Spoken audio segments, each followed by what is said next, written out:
ఆదిలాబాద్ జిల్లాకు ఈ వేదిక మీద నుంచి నేను ప్రకటన చేస్తున్నా, యూనివర్సిటీ మంజూరు అవుతుంది. బాసర IIITలో యూనివర్సిటీని ప్రారంభించుకుందాం.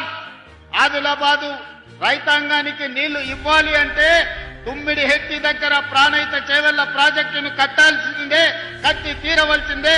తుమ్మిడిహెట్టి ప్రాంతంలో ప్రాజెక్టును కట్టి ఆదిలాబాద్కు నీళ్లు ఇవ్వాలని నిర్ణయం తీసుకున్నాం.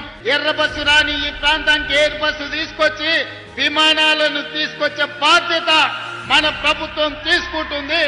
ఈ ప్రాంతంలో తెలంగాణ రాష్ట్రంలోనే అతి పెద్ద పారిశ్రామిక వాడను ఆదిలాబాద్ లో చేసుకుందాం.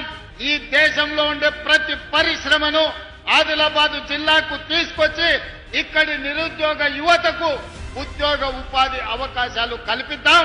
ఈ రోజు నిర్మల్ శాసనసభ నియోజకవర్గానికి అడ్వాన్స్ టెక్నాలజీ సెంటర్ మంజూరు చేస్తున్నాం.